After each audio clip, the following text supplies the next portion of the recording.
Sometimes the world feels impossibly loud, so loud that even breathing inside it becomes a quiet act of rebellion.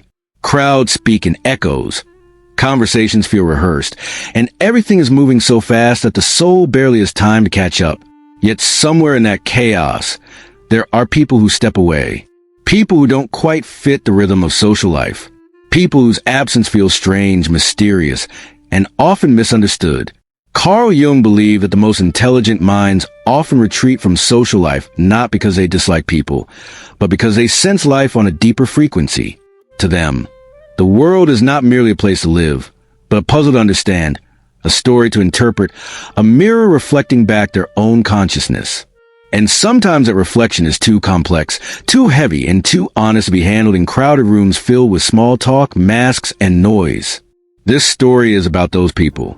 The quiet ones, the thinkers, the observers, the ones who drift in and out of social circles like shadows crossing water, present, yet untouched. The ones who disappear for long periods, not out of arrogance or awkwardness, but out of necessity, because their minds are not built to exist on the surface. They are built for depth, and depth is rarely found in the places where everyone gathers. Jung once pointed out that solitude is not an escape, but return, an inward movement toward the self. And the truth is, intelligent people often spend their lives searching not for company, but for clarity. They want to understand why things are the way they are, the patterns of human behavior, the reasons behind suffering, the hidden motives behind actions, and the strange contradictions inside themselves. They live with questions that don't fit into everyday conversations. There's a kind of loneliness that comes with deep thinking. Not because you're alone, but because you can see what others don't, feel what others numb, and question what others accept. If you try to express it, people will say you're overthinking. If you stay silent, people will say you're distant. You become both too complex and too quiet for the world around you. This is why the intelligent often retreat. Imagine a person standing in a busy room, everyone laughing, talking, moving, performing. Meanwhile, this person is watching everything with a slow, almost painful awareness. They see the cracks in every smile, the insecurity behind every joke, the exhaustion hidden behind every attempt to impress. To them, the room feels like a theater, and it is exhausting to live inside a theater when your mind keeps trying to turn off the lights and search for something real. Jung believed that social life often forces people into roles that don't always match their true nature. The extrovert must always sparkle. The introvert must pretend to enjoy the noise. The sensitive must hide their wounds. The thinker must simplify their thoughts so others will understand. But the highly intelligent person refuses to shrink themselves to fit the room. They feel the cost of pretending. They feel the heaviness of carrying a truth no one else seems to notice. And so they escape. But escape doesn't mean disappearance. It means retreating into spaces where thought can breathe, into long walks where the mind can wander without interruption, into late-night journals filled with questions no one else will read, into books that feel like conversations with dead philosophers who somehow understand more than the living, into silence, where the inner world finally speaks. To most people, silence is emptiness, but to an intelligent person, silence is information. It is a canvas where their mind paints meaning. It is the only place where they can hear themselves think without the static of expectation. Jung said that a person who cannot bear solitude has not yet learned to meet themselves. Intelligent people often meet themselves early in life, sometimes too early. They ask the kinds of questions that make adults uncomfortable. They notice patterns that others ignore. They grow up watching the world instead of being absorbed by it. And somewhere in that watching, they develop a deep inner life, a life so rich, so intense, that the external world begins to feel thin in comparison. That inner life becomes their home. Of course, society misunderstands them. People assume that avoiding social life means being cold, antisocial, unfriendly, or strange. But Jung understood it differently.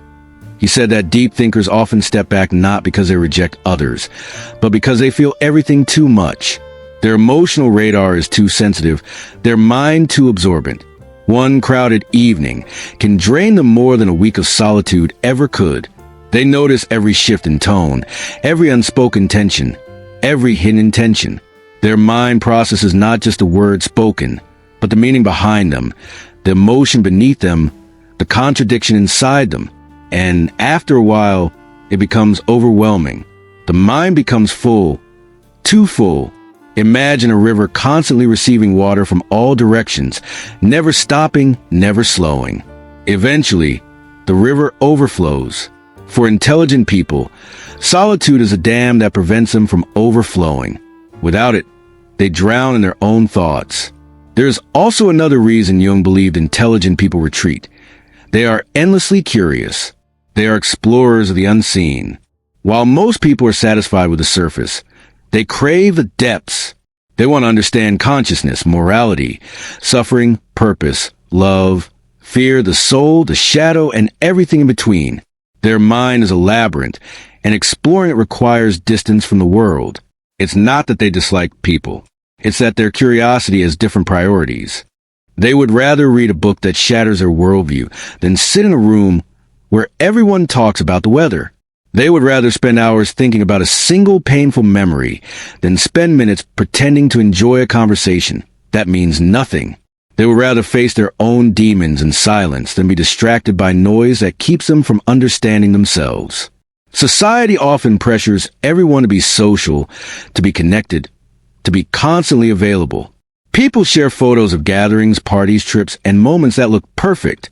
But Jung warned us, the more external noise we consume, the further we drift from our inner truth. Intelligent people feel this drift more intensely. Every unnecessary social interaction pulls them away from the work happening inside their mind. Every forced conversation steals energy they would rather invest into something meaningful. Every moment of external pressure competes with an inner world that is infinitely more compelling. And so they choose solitude. But that choice comes with a price. Deep thinkers often feel misunderstood. They struggle to find people who can meet them at the depth they live in. Conversations feel shallow, connections feel fragile, and friendships feel conditional.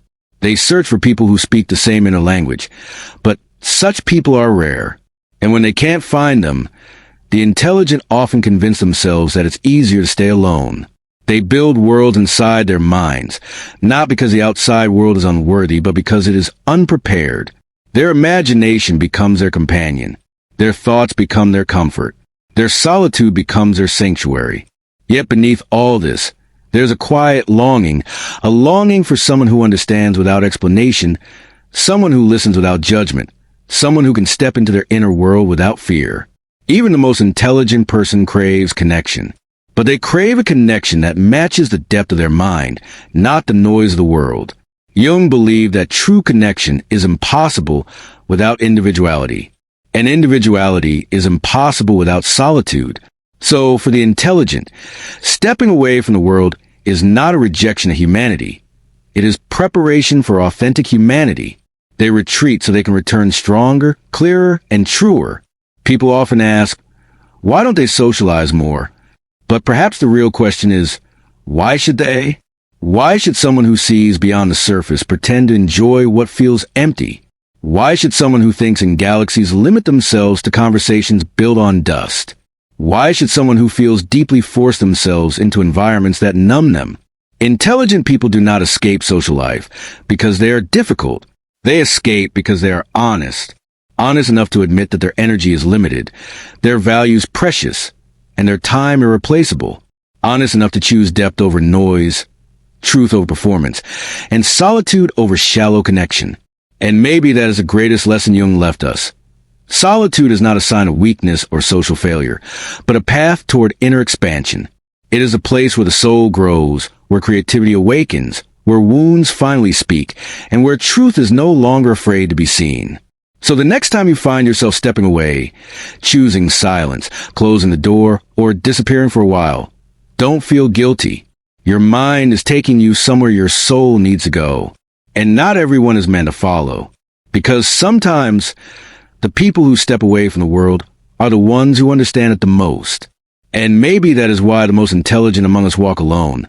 Not out of loneliness, but out of a deeper longing for meaning, clarity, and truth. If this idea speaks to you, then share your thoughts below. Why do you think deep thinkers retreat from the world? And what has solitude taught you about yourself?